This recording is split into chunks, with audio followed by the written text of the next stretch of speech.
శ్రీ గురుభ్యో నమః, శ్రీమాత్రే నమః. మనిషి దయ్యంగా మారతాడా? ఈ ప్రశ్న చూద్దాం, సమాధానం ఏంటో. యోంత ప్రవిశ్య మమ వాచమిమాం ప్రసుప్తాం సంజీవయత్యఖిల శక్తిధరస్వదాంన అన్యాంశ్చ హస్తచరణ శ్రవణత్వగాదీన్ ప్రాణాన్నమో భగవతే పురుషాయ తుభ్యం. మనిషి దయ్యంగా మారతాడా? మంచి ప్రశ్న. మీరు చూడడానికి సిద్ధంగా ఉన్నారంటే మీ లోపల చాలా ఎంతూసియాజం ఉండాలి. అసలు ఈ దయ్యాలు అనేవి ఉన్నాయా లేవా, మనిషి దయ్యం అవుతాడా ఏంటి అనేది చెప్తాను, జాగ్రత్తగా వినండి. దయ్యం అంటే అర్థం ఏంటి? ఫస్ట్ దానికి మనకు అర్థం తెలుసుకోవాలి. దయ్యం అంటే అర్థం ఏంటంటే సూక్ష్మదేహము అని అర్థం.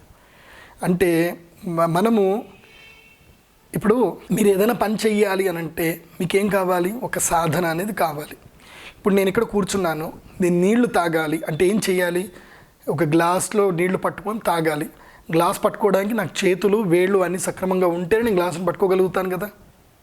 చేయలేదు అనుకోండి, గ్లాస్ ఎక్కడ పట్టుకుంటాం? పట్టుకోలేం కదా. అదే శరీరమే లేదనుకోండి, దేని పట్టుకుంటారు? గ్లాసుని దేని పట్టుకుంటారా? ఏమీ పట్టుకోలేరు, ఏదీ సాధ్యం కాదు. అలా ఎవరైతే కనుక అకాల మరణాన్ని పొందుతారో వాళ్ళు ఏం జరుగుతుంది అని అంటే వాళ్ళకి ఎక్కడికి వెళ్ళలేరు. వాళ్ళు ఒక యమగండ కాలంలో చనిపోయి అకాల మరణం పొందినటువంటి వాళ్ళు సూక్ష్మ శరీరంతో, అంటే మనస్సు, బుద్ధి, అహంకారం అనే సూక్ష్మ శరీరంతో ఉండిపోతారు.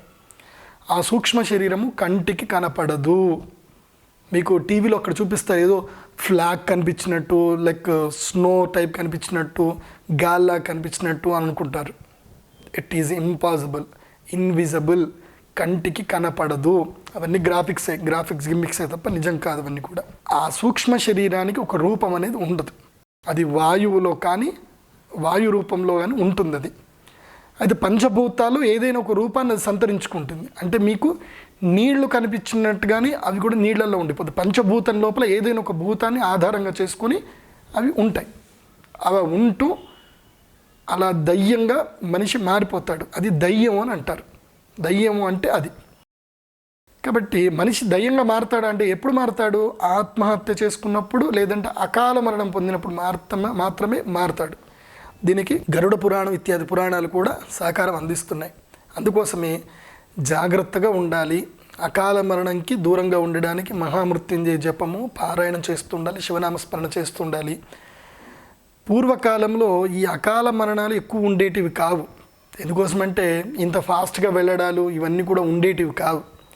ఆత్మహత్య అనేటివి అసలు ఉండేటివి కాదు. అసలు డిప్రెషన్ అనేది ఉండేది కాదు. సో ప్రతి ఒక్కరు యోగం చేసేవాళ్ళు. ఆ విధంగా యోగ చేయటం వల్ల ఏం జరుగుతుంది? మంచి శక్తి లభిస్తుంది. అసలు ఆత్మహత్య అనేది ఉండదు. కాబట్టి మనిషి దయ్యంగా మారతాడు అంటే మారతాడు. కానీ ఈ సినిమాలో చూపించినట్టుగా దయ్యాలు చొచ్చుకుపోయి అలా గాల్లోకి లేపడాలు, ఇలా చేయడాలు ఇవన్నీ కల్పితాలు, నిజం కాదు, అబద్ధాలు అవన్నీ కూడా. దయ్యంగా మారిన తర్వాత ఏమీ చెయ్యలేరు. అంతే. మీరు గాలి మిమ్మల్ని ఏమైనా చేస్తుందా? ఏమీ చేయదు. అంతే. వాళ్ళకి ఎలాంటి శక్తులు ఉండవు, ఏమీ కూడా చేయలేరు. అలా ఉండిపోతారు అంతే. అంటే వాళ్ళ టికెట్ అక్కడ వాళ్ళకి కాలు వచ్చే వరకు, అంటే యమలోకంలో వాళ్ళకి కాలు వచ్చే వరకు వాళ్ళు అలాగే ఉంటారు. పంచభూతాలని ఆధారంగా చేసుకొని ఉంటారు. వాళ్ళకి ఎలాంటి అటాచ్మెంట్స్ ఉండవు, ఏమీ ఉండవు. అయితే తన వాళ్ళని వాళ్ళు చూస్తూ ఉంటారు అనేది మాత్రం గరుడ పురాణం చెప్పారు. కాబట్టి అక్కడి వరకు వాస్తవం. కాకపోతే వాళ్ళు ఏమీ చేయలేరు. మరి దయ్యం పట్టడాలు ఇదేంటి? అవునా, దయ్యం పట్టడం అంటే ఏంటి?